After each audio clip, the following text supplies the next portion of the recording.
والنجم إذا هوى ما ضل صاحبكم وما غوى وما ينطق عن الهوى.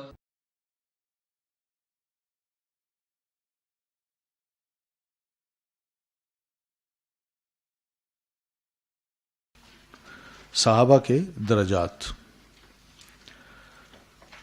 صحابہ کرام کے مناقب خود رسول کریم صلی اللہ علیہ وسلم نے بیان فرمائے، اور ان میں ہر ایک دوسرے سے علم، حفظ و فہم اور استنباط مسائل میں بڑھ چڑھ کر تھے. کوئی علم میں بڑھ کے ہے، کوئی حفظ میں بڑھ کے ہے، کوئی فہم میں ہے، کوئی مسائل کو ریڈیوس کرنے میں، ایک دوسرے سے بڑھ چڑھ کے. ٹھیک ہے. بعض صحابہ اور صحابیات کے دینی فہم اور ذکا کی گواہی رسول محترم نے بھی دی، بلکہ دعا دی آپ نے، لِيَهْنِكَ هَذَا الْعِلْمِ، تمہیں یہ علم مبارک ہو.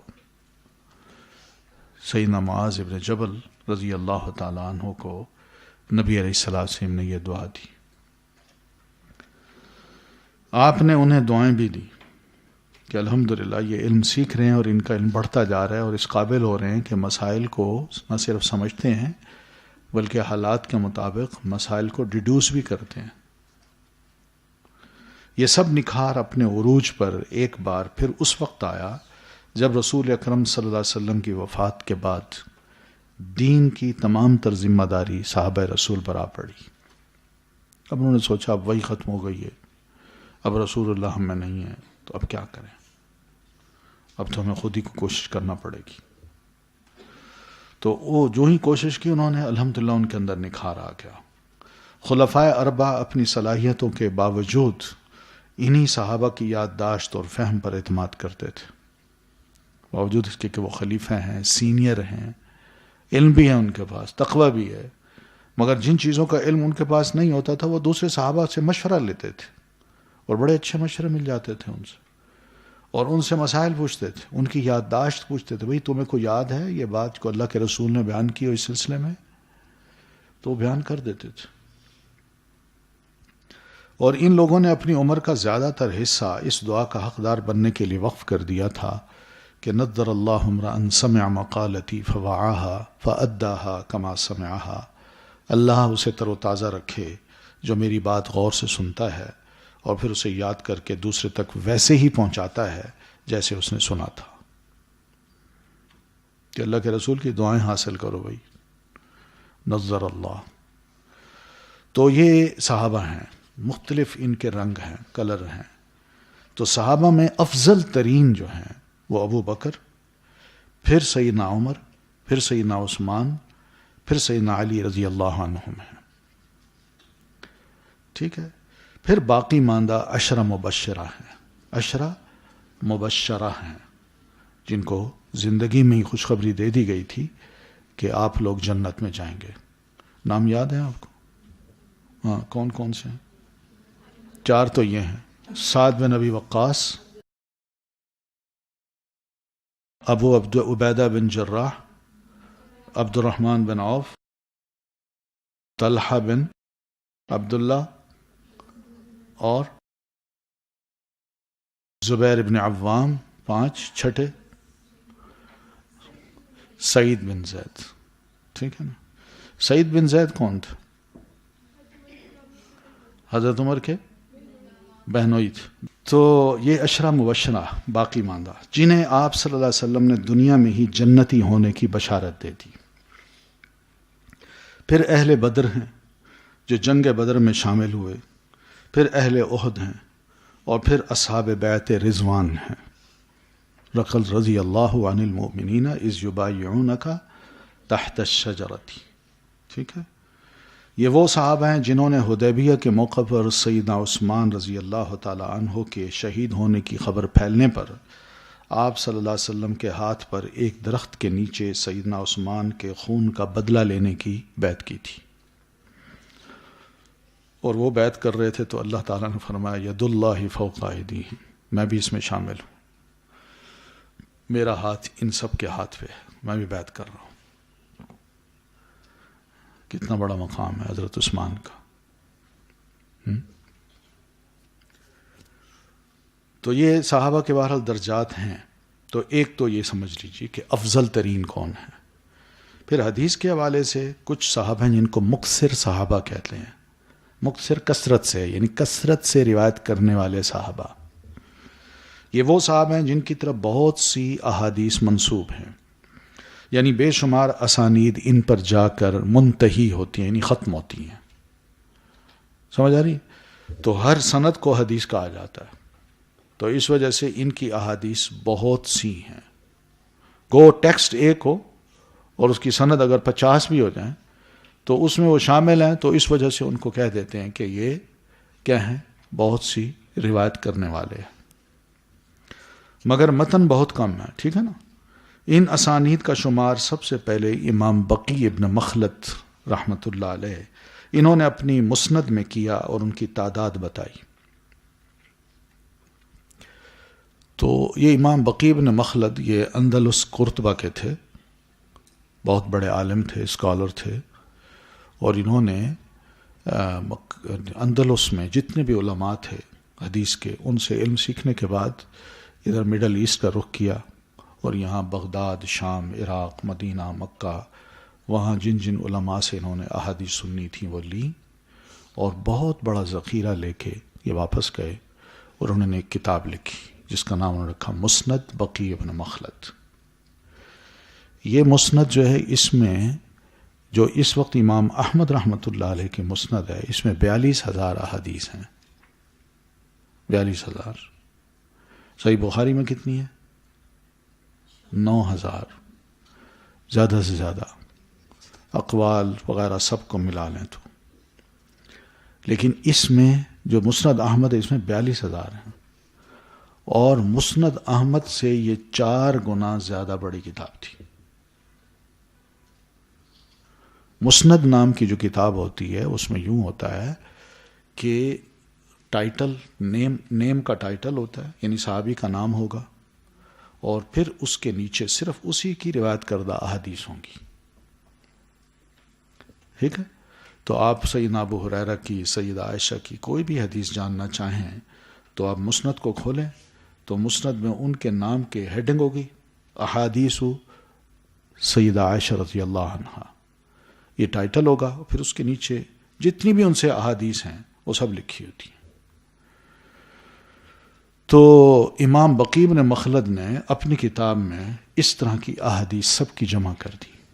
تو جب ان کو کاؤنٹ کیا بعد میں، امام ابن الجوزی رحمۃ اللہ علیہ ایک بہت بڑے عالم گزرے ہیں جن کی کتاب بھی آپ نے شاید پڑھی ہے، منہاج القاصدین، یہ ان کی کتاب اصل تھی اور اس کو مختصر کیا ہے بعد کے کسی عالم نے جن کا نام ہے امام ابن قدامہ رحمۃ اللہ علیہ. تو بہرحال تو یہ بقی ابن مخلد کے جو احادیث تھیں ان کی کتاب کی، ان کو کاؤنٹ کیا ابن الجوزی رحمۃ اللہ علیہ نے. تو ابن الجوزی کی جو کتاب ہے وہ اس وقت پبلشڈ ہے، تو اس میں یہ نمبر لکھے ہوئے ہیں. تو وہیں سے یہ نمبر لے کے سب مسلمانوں میں پھیلے ہیں کہ زیادہ سے زیادہ جس کی احادیث روایت ہوئی ہیں اس کتاب میں وہ ہیں سیدنا ابو ہریرہ رضی اللہ تعالیٰ عنہ، اور ان کی احادیث کا نمبر اتنا بنتا ہے، پھر اس سے کم، پھر اس سے کم، پھر اس سے کم. تو جن کی احادیث 1,000 سے زیادہ ہیں ان کو مکثر صحابہ قرار دیا گیا، اور جن کی احادیث 1,000 سے کم مگر 500 سے زیادہ ہیں ان کو سیکنڈ نمبر پہ رکھا گیا، اور جن کی 500 سے کم اور 1 سے زیادہ ہیں ان کو تھرڈ نمبر پہ رکھا گیا. تو اس طرح یہ روایات جو ہیں جمع ہو گئیں، اور ان میں آپ کو بتا چکا ہوں کہ روایات میں صرف سندوں کو دیکھا گیا ہے. ٹھیک ہے نا. ٹیکسٹ جو ہے وہ ایک ہو سکتی ہے مگر اس کی سندیں ان سے بہت سی نکلیں، کیونکہ ابو ہریرہ رضی اللہ تعالیٰ عنہ جو تھے یا سیدہ عائشہ تھیں، ابن مسعود رضی اللہ تعالیٰ عنہ تھے، اور اس طرح دوسرے صحابہ ہیں، ان کے پاس ان کو ایک تو جینے کا، زندہ رہنے کا موقع ملا ہے، اور دوسرا یہ کہ جہاں کہیں بھی رہتے تھے، جاتے تھے، جھمگھٹے آتے تھے لوگوں کے، ان سے سوال کرتے تھے. تو یہ ایک کے بعد دوسروں کو، دوسرے آئے چلے گئے، پھر تیسرے آئے انہوں نے سوال کیا، پھر چوتھے آئے انہوں نے سوال کیا. تو اس طرح ہر ایک نے اپنی اپنی جگہ جا کے ام المومنین سے جو روایتیں کی ہیں وہ روایت تو ایک ہی ہے، مگر آگے جو سندیں بن گئیں تو ان کو کاؤنٹ کریں تو یہ کاؤنٹ یہاں ملتا تھا، یہ نمبر یہاں ملتا تھا مسند بقی بن مخلد میں۔ اچھے محدث تھے، اور ان کی رفت پیدا ہو گئی وہاں مکہ اندلس میں، قرطبہ میں ایک مالکی فقیہ ہے، مالکی محمد ابن محمد المصمودی، وہ امام مالک رحمۃ اللہ علیہ کے ڈائریکٹ اسٹوڈنٹ تھے۔ سب سے آخر میں انہوں نے امام مالک رحمۃ اللہ علیہ سے کتاب موطا سنی، اور موطا سن کے اس کو لے آئے وہاں اندلس میں اور اس کو پڑھانا شروع کیا۔ ادھر امام بقی بن مخلد جو تھے یہ پھر احادیث کو ہی پڑھاتے تھے، وہ صرف امام مالک کا ہی نقطہ نظر بیان کرتے اور یہ سارے محدثین کا نقطہ نظر بیان کرتے۔ تو یہ آپس میں پھر ذرا تھوڑی سی ان علماء کی تھوڑی سی رفت پیدا ہو گئی، اور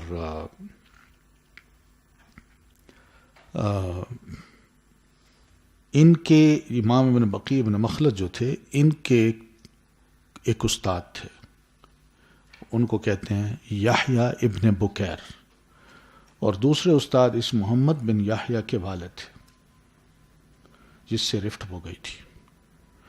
تو انہوں نے کیا کیا کہ اپنی کتاب میں یحییٰ ابن بکیر کو پہلے لکھا، ان کی احادیث پہلے لکھی، اور محمد کی بعد میں لکھی، یعنی محمد بن یحییٰ کے جو والد تھے ان کی بعد میں لکھی۔ اس چیز کو بھی انہوں نے فیل کیا کہ میرے ابا کو ذرا تھوڑا سا کم ویلیو دی ہے انہوں نے، ان کو زیادہ دے دی ہے۔ تو کسی عالم نے ان سے پوچھا یہ کیا کیا آپ نے؟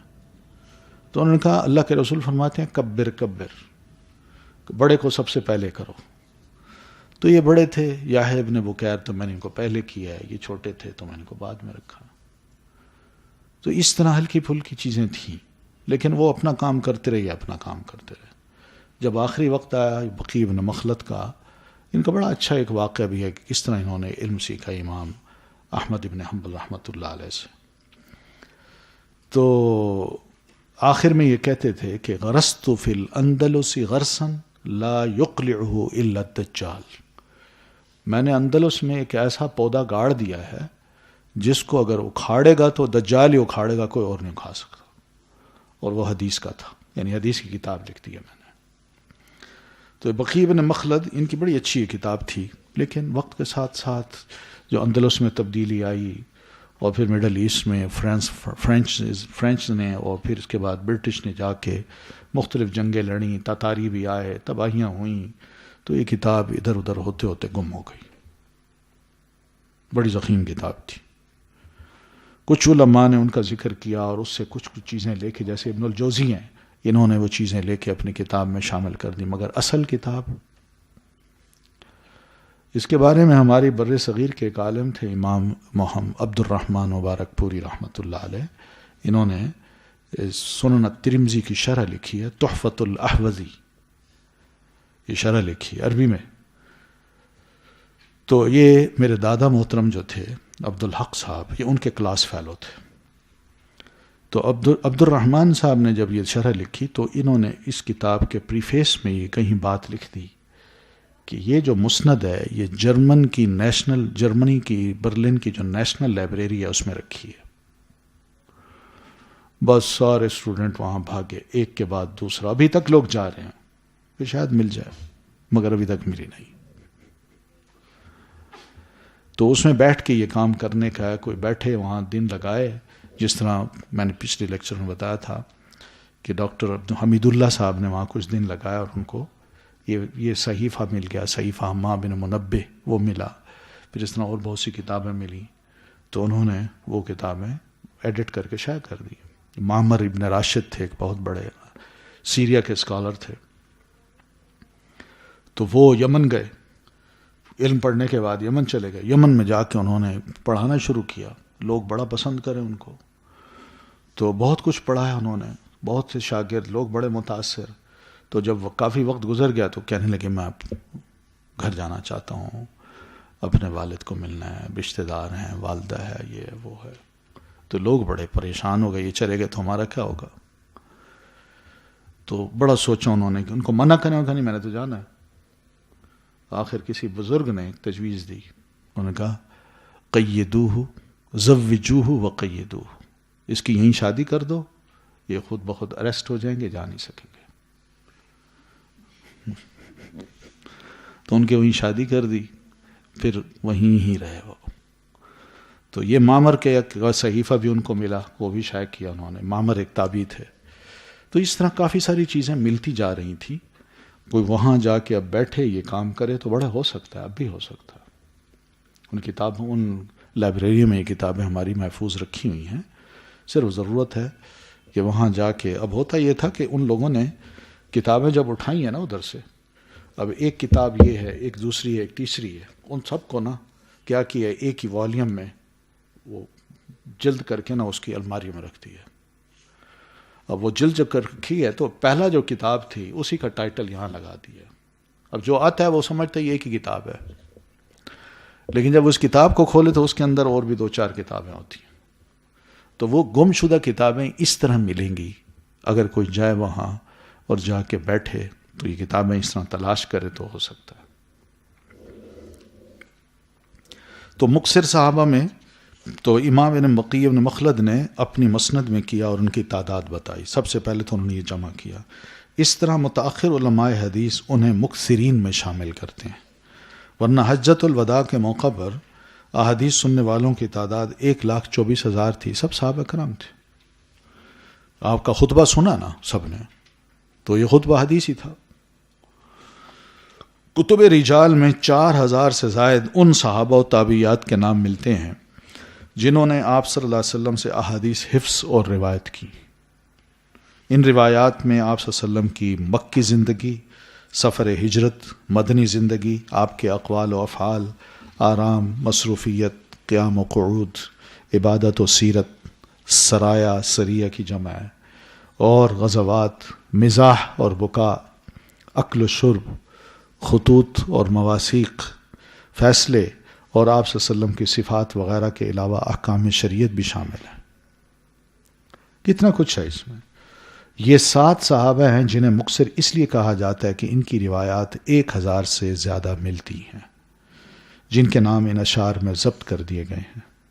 7 من الصحب فوق الالف، فوق الالف، 1000 سے اوپر، فوق الالف قد نقلوا من الحدیث عن المختار خیر مضر. ابو ہریرہ سعد، جابر انس، صدیقۃ وابن عباس کذا ابن عمر. سمجھ آ گئی؟ ابو ہریرہ ہیں. سعد کا مطلب کیا ہے؟ ابو سعید خدری ہیں. یہ ان کا اصل نام تھا سعد. ابو سعید ان کی کنیت ہے.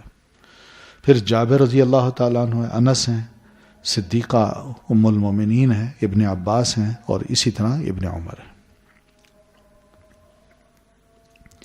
تو اب ان 7 کے تھوڑے سے حالات دیکھ لیں. سیدنا ابو ہریرہ رضی اللہ تعالیٰ عنہ یمن کے قبیلہ دوس کے یہ نوجوان مدینہ آنے سے قبل یمن میں ہی مسلمان ہو چکے تھے. یمن میں خوشحال تھے. اپنی والدہ اور ایک غلام کے ساتھ مدینہ کی طرف ہجرت کی، اور 6 ہجری کے آخر میں فتح خیبر کے موقع پر آپ صلی اللہ علیہ وسلم کو آ ملے. غلام راستے میں ہی فرار ہو گیا اور تیزی سے مدینہ آ کر نبی صلی اللہ علیہ وسلم کو آ ملا، اور آپ صلی اللہ علیہ وسلم کو سب کچھ بتا بھی دیا کہ اللہ کے رسول اس طرح میں بھاگ کے آ گیا ہوں، مجھے چور نہ سمجھیے گا، نہ یہ سمجھیے گا کہ میں نے کوئی خدا نخواستہ ابو ہریرہ کو دھوکہ دیا ہے، یا میں ان سے غلامی سے آزاد ہی حاصل کر لی ہے. نہ، یہ مقصد تھا. ابو ہریرہ کے آ جانے پر آپ نے غلام کے بارے میں دریافت کیا، عرض کی، وہ تو بھاگ گیا. آپ صلی اللہ علیہ وسلم نے غلام کو البار فرمایا اسے لے لو. اس کے شوق اسلام کو سراہتے ہوئے ابو ہریرہ نے اسی وقت اسے آزاد کر دیا. ان کا نام، ابو ہریرہ کا نام عبد الرحمن ابن صخر تھا. یہ بھی نام پہ بھی لوگوں کو بڑا اعتراض. وہ کہتے ہیں یہ ایسا لوگ جو نہیں مانتے نا ابو ہریرہ کو برا بھلا کہتے ہیں، وہ کہتے ہیں یہ ایسا شخص ہے جس کے اصل نام کا بھی علم نہیں ہوتا. یہ کیسا ہے؟ آپ اس جملے سے سمجھتی ہیں نا کیا مراد لے رہے ہیں وہ، کتنی بڑی گالی ہے. وہ کہتے ہیں ان کا اصل نام ہی نہیں ہے. تو بات یہ ہے کہ ابو ہریرہ جو ہے وہ ٹھیک ہے، لوگ نہیں جانتے نام کو، تو ابو بکر کا نام کتنے لوگ جانتے ہیں؟ ابھی میں نے ابو سعید خدری کا نام لیا ہے، وہی سب مشہور ہیں، مگر سعد نام کون جانتا تھا؟ ابو بکر کنیت ہے، ان کا اصل نام بہت سے مسلمان نہیں جانتے، حتیٰ کہ لکھاڑی لوگ بھی نہیں جانتے. عبداللہ ان کا نام تھا. تو بعض اوقات ہوتا یہ ہے کہ کنیت نام پہ غالب آ جاتی ہے. کتاب الکنا اگر آپ پڑھیں نا، کنیت کی کتابیں، کنیت کی جمع کنا. محدثین نے کنیت جن راویوں کی کنیت مشہور تھی اور نام غیر مشہور تھے، ان کے نام لکھے ہیں ترتیب سے، وہ کنیتیں لکھی ہیں. ان میں آپ کو اکثر لوگ ایسے ملیں گے کہ کنیت ہیں، ان کے نام بھی نہیں ہیں، ان کا نام ہی کنیت بن گیا تھا. ٹھیک ہے، تو اس طرح ہے. تو ابو ہریرہ کا اصل نام تھا عبد الرحمن ابن صخر. ایک بلی کا بچہ ان کے پاس ہوا کرتا تھا، جس کی وجہ سے آپ نے انہیں ابو ہریرہ کنیت سے پکارا. یعنی اپنی اس آستین میں نا بلی کے بچے کو رکھ کے، سردی کا موسم، یہاں رکھ کے اس کا منہ یہاں نکالا ہوا، اور بڑا اچھا اس کو کوزی بنا رکھا تھا. تو نبی علیہ السلام کو دیکھا، اب ہر بچی کو کہتے ہیں نا، بلی کو کہتے ہیں، چھوٹا بچہ تھا تو اس کو ہریرہ کہہ دیا، انت ابا ہریرہ. بس وہ نام اتنا اچھا لگا، وہ مشہور ہو گیا. تو جو اتنا مشہور ہوا کہ ان کے نام پر غالب آ گیا. صحابہ میں ایسے بے شمار افراد ہیں جو اصل نام سے نہیں بلکہ کنیت یا القاب سے معروف ہیں، جیسے سیدنا ابو بکر، ابو سعید خدری رضی اللہ عنہ. ابن الجوزی نے مسند بقی بن مخلد کے حوالے سے لکھا ہے کہ اس میں یعنی مسند میں سیدنا ابو ہریرہ کی 5374 روایات ہیں. امام بخاری فرماتے ہیں سیدنا ابو ہریرہ رضی اللہ تعالیٰ عنہ سے 800 تابعین نے روایت حدیث کی. 800 تابعین نے، اگلی جنریشن میں 800 لوگوں نے. رسول اکرم صلی اللہ علیہ وسلم کے ساتھ انہیں تقریباً 3.5 سال رہنے کا موقع ملا. وہ وقت کے قدردان تھے اور ہمہ وقت آپ کے ساتھ رہتے، دیکھتے، سنتے اور اسے یاد کرتے. بازار کا رخ کرنے کی بجائے بھوک اور پیاس برداشت کر لیتے، مگر رسول اکرم صلی اللہ علیہ وسلم کے ساتھ گزرے لمحوں کو جان سے عزیز رکھتے تھے. اس 3.5 سال کے عرصہ کو اگر ہم دنوں میں تقسیم کریں کہ 5374 روایتیں، لوگ کہتے ہیں اوہ دیکھیں 5000. ابو بکر اتنی روایت نہیں کر سکے، حضرت عمر نے نہیں کی، ام المومنین نے نہیں کہی، تو اس کا مطلب انہوں نے گھڑی ہیں. تو اس کا جواب یہی ہے، پہلی تو یہی بات کہ نا ٹیکسٹ ایک ہے، اس کی آگے روایات بہت سی بن گئی. لیکن نا میں اگر ایک بات کروں، آپ سب جا کے وہ یہ ایک بات پھیلائیں گے تو ایک روایت بن جائے گی نا. تو اس میں کیا عیب کی بات ہے؟ کوئی بری بات ہے؟ تو حضرت ابو ہریرہ کو ہم ایسے لیں تو پھر بھی 3.5 سال کے عرصے کو اگر جو انہوں نے نبی علیہ السلام کے ساتھ گزارا ہے، اس کو اگر دنوں میں تقسیم کریں تو کتنے دن بنتے ہیں اور روزانہ کتنی احادیث انہوں نے اس کے مطابق 5374 احادیث کے مطابق، تو روزانہ تقریباً 2 احادیث انہوں نے حفظ کی ہیں. 365 دن ہوتے ہیں نا سال کے، اس کو 3 پہ ضرب دیں، کتنے بنے؟ 1000 بنے، اور باقی 200-250 دن اور بنا لیں تو یہ تقریباً 1200 دن بنتے ہیں. 1200 دنوں میں انہوں نے اگر 5000 احادیث یاد کی ہیں یا روایت کی ہیں نبی علیہ السلام سے، تو اس کو دیکھیں آپ، تقریباً 2 احادیث بنتی ہیں ڈیلی جو انہوں نے یاد کی ہیں یا روایت کی ہیں. اور یہ اس صورت میں جب کہ ہم یہ مان لیں کہ واقعی انہوں نے الگ الگ حدیثیں بیان کی ہیں، ہر حدیث کا ٹیکسٹ دوسری سے مختلف ہے، یہ ہم اس صورت میں مانیں تو. ورنہ یہ ریپیٹڈ احادیث ہیں، اگر ہم ان کو نکال دیں تو پھر معاملہ کہیں اور جاتا ہے. تو بہرحال پتہ یہ چلتا ہے کہ روزانہ تقریباً انہوں نے 2 احادیث حفظ کی. پھر ان روایات میں تکرار ہے، ریپیٹیشن ہے. بغیر تکرار کے یہ روایات 1236 سے بھی کم ہیں.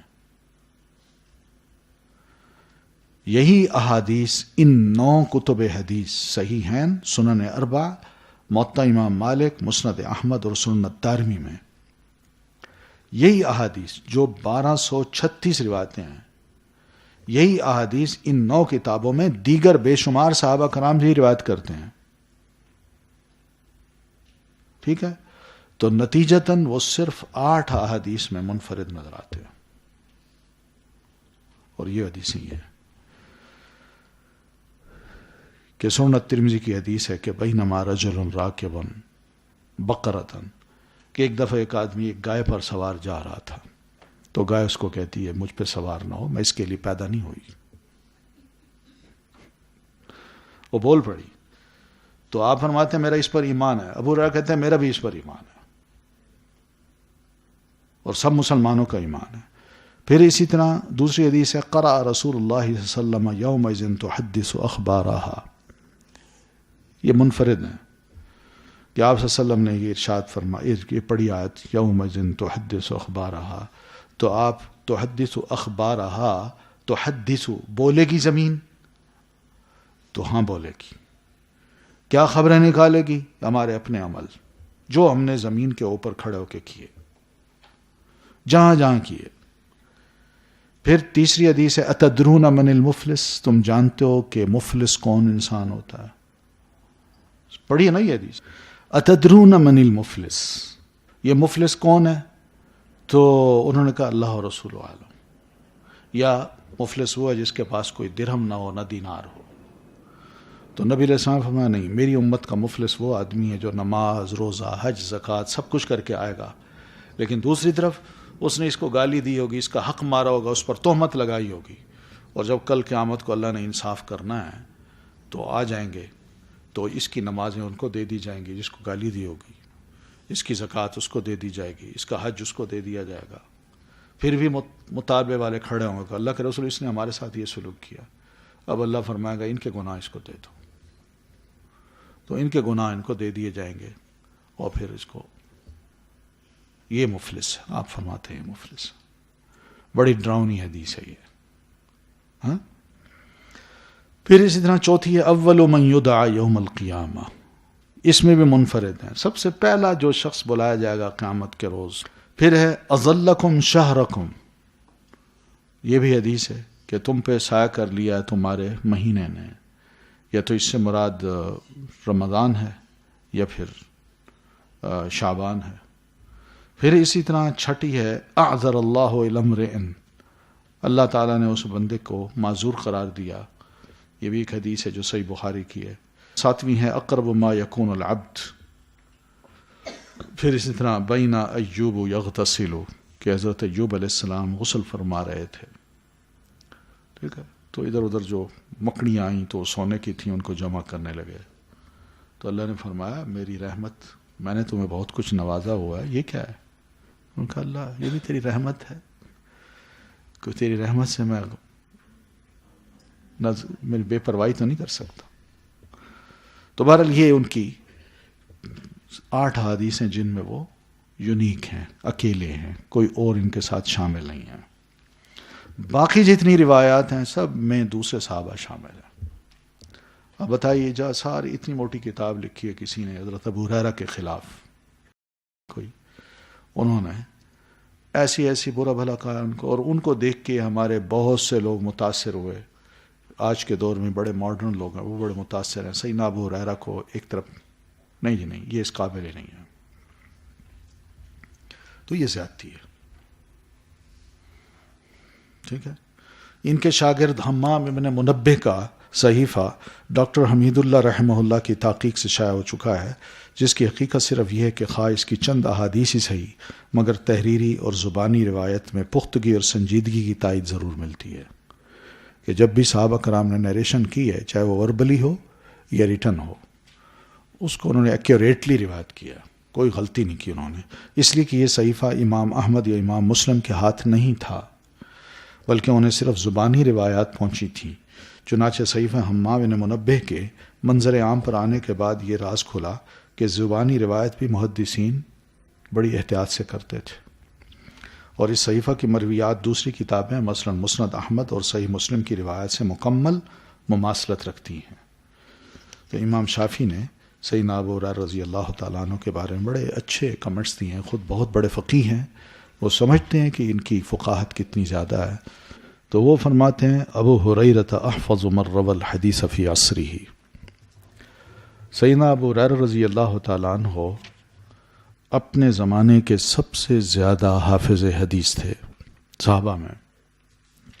وَلَقَدْ كَانَ مِن دَوَاعِي إِكْثَارِهِ، کثرت روایت کی وجہ یہ تھی کہ تفرغه للعلم والروایت، کہ انہوں نے اپنے آپ کو نبی علیہ الصلاۃ والتسلیم کی وفات کے بعد علم، روایت اور فتویٰ کے لیے فارغ کر لیا تھا.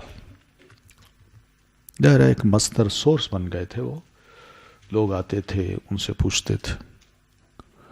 پھر جب خلیفہ راشد سیدنا عمر رضی اللہ تعالیٰ عنہ نے انہیں دوسری بار گورنرشپ پیش فرمائی، دیکھا نا، لوگ کہتے ہیں بھوکا تھا، ننگا تھا، ان پڑھ تھا، ایسے آ گیا، اس نے حدیثیں روایت کی. یہ لوگوں کی بات ہے. مخالف ہمیشہ اٹیک کرتا ہے اور غلط لفظ استعمال کرتا ہے. تو سیدنا عمر خود ایک فرد، یعنی فرد شناس انسان تھے. وہ آدمیوں کو پہچانتے تھے کہ کیا اس میں قابلیت ہے اور اس سے کیا کام میں نے لینا ہے. تو سیدنا عمر رضی اللہ تعالیٰ عنہ نے دوسری بار گورنرشپ پیش فرمائی.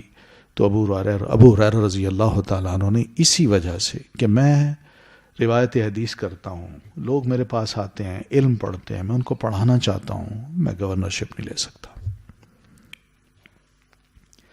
ابن عمر رضی اللہ تعالیٰ عنہما نے ایک بار انہیں فرمایا بلا شبہ آپ ہم سے زیادہ رسول اللہ صلی اللہ علیہ وسلم کے ساتھ رہا کرتے اور ہم سے زیادہ حدیث رسول کی معرفت رکھتے ہیں. اس پر مزید یہ کہ رسول اللہ صلی اللہ علیہ وسلم نے ان کے لیے اس وقت دعا فرمائی جب انہوں نے نسیان کی شکایت آپ صلی اللہ علیہ وسلم سے کی کہ اللہ کے رسول سنتا ہوں، یاد نہیں رہتا، بھول جاتا ہوں.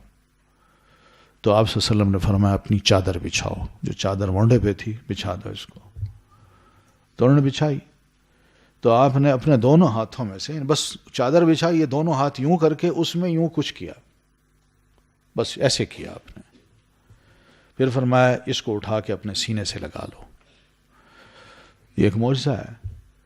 تو سیدنا ابو ہریرہ فرماتے ہیں میں نے سینے سے لگایا تو اس کے بعد پھر میں نہ کبھی بھولا، جو سنتا تھا یاد ہو جاتا تھا، پھر میں بھولا نہیں کبھی. تو سنن نسائی میں سیدنا زید ابن ثابت رضی اللہ تعالیٰ عنہ سے روایت ہے. وہ کہتے ہیں کہ میں ابو ہریرہ اور ایک صحابی رسول اکرم صلی اللہ علیہ وسلم کی خدمت میں موجود تھے. بڑی خوبصورت بات ہے، آپ دیکھیے کیا زبردست ذہن ہے ان کا. تو آپ صلی اللہ علیہ وسلم نے فرمایا تم سب دعا کرو.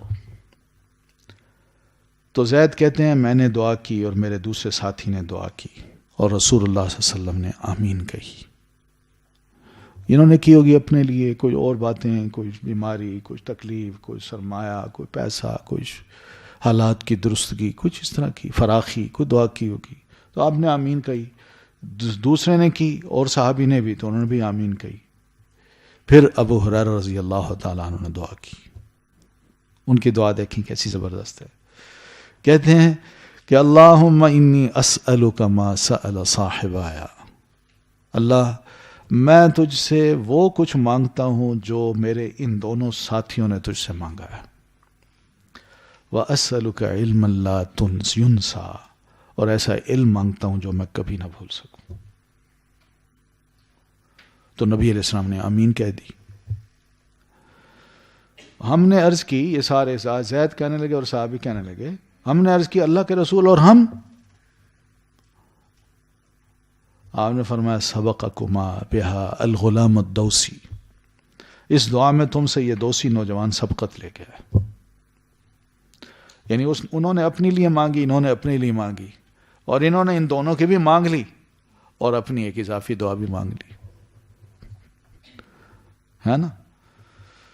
سیدنا ابو ہریرہ رضی اللہ تعالیٰ عنہ سے چند صحابہ سے بھی احادیث روایت ہیں.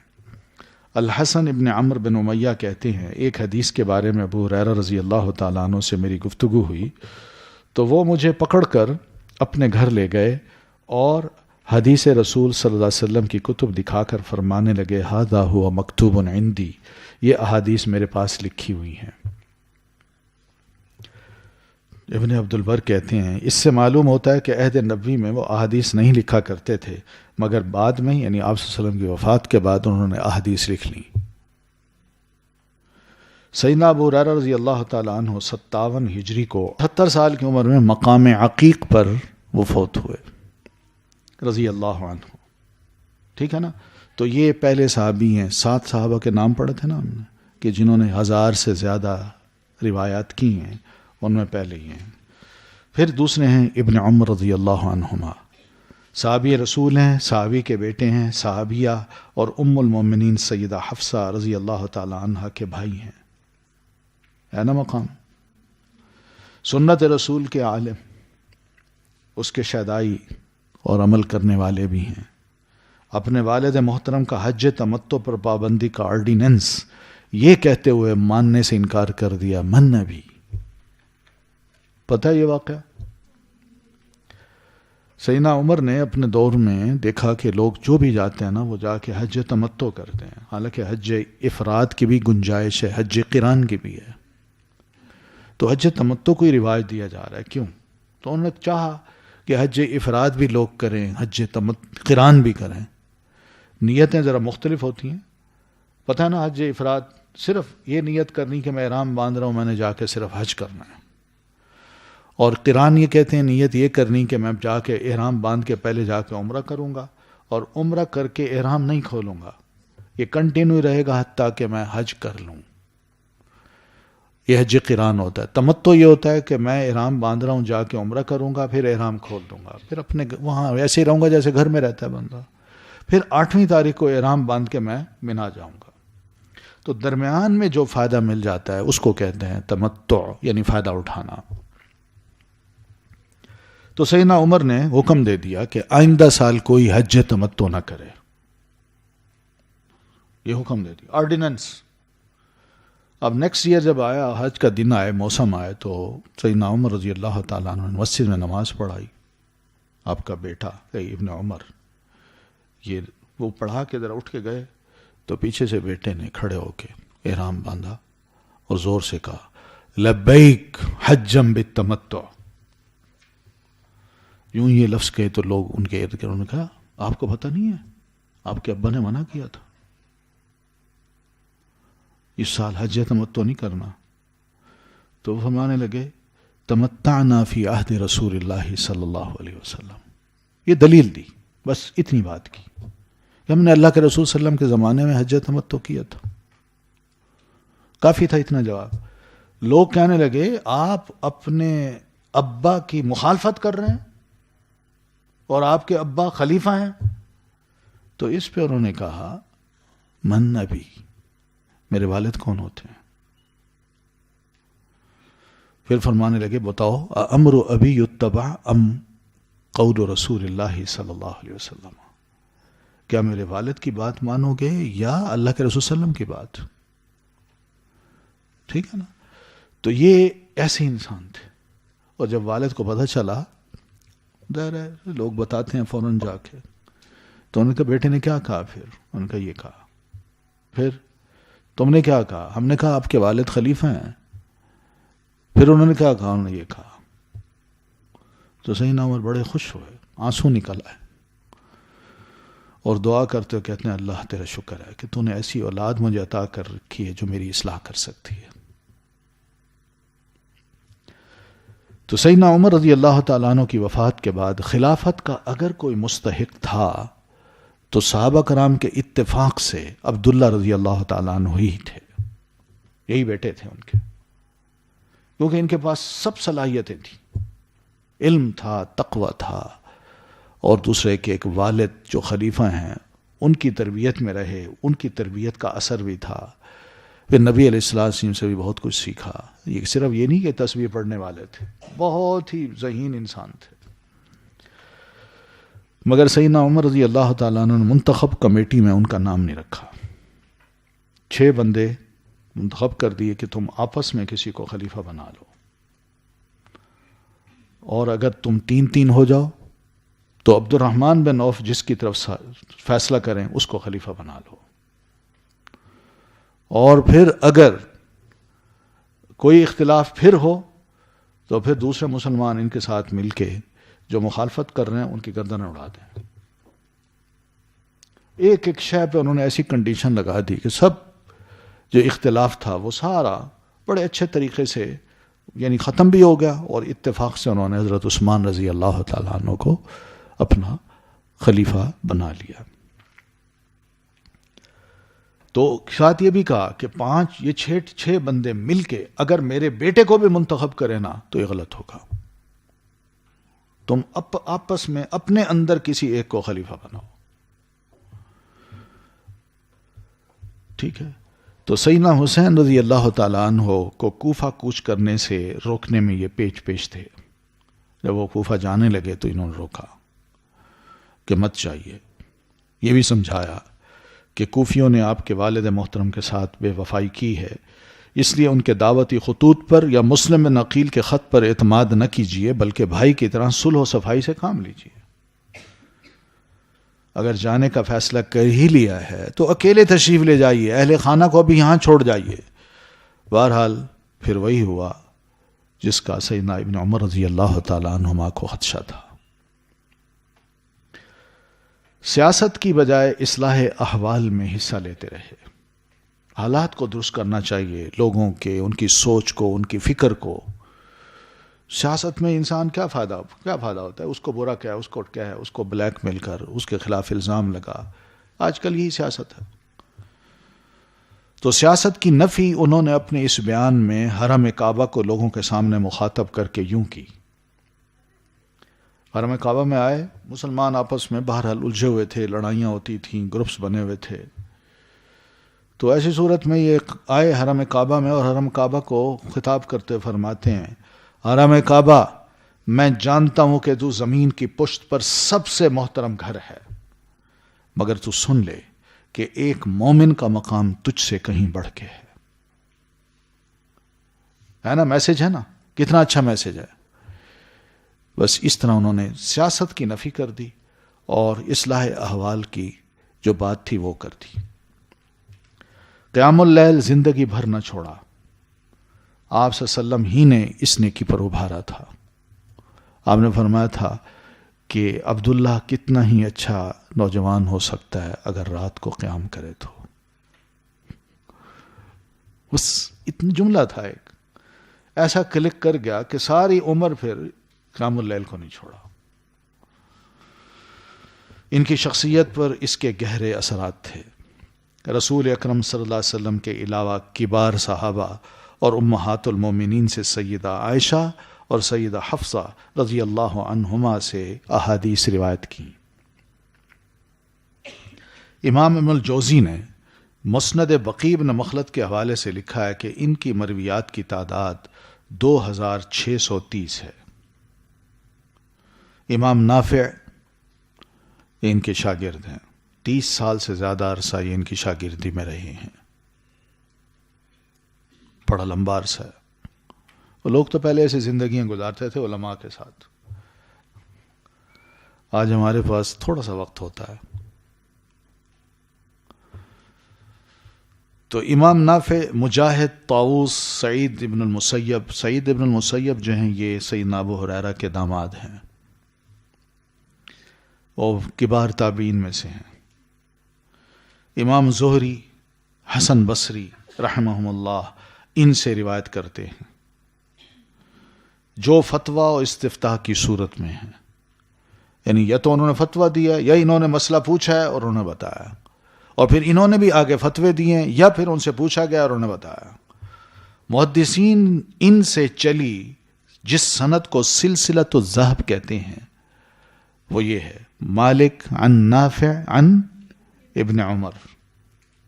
یہ سلسلۃ الذہب ہے، گولڈن چین.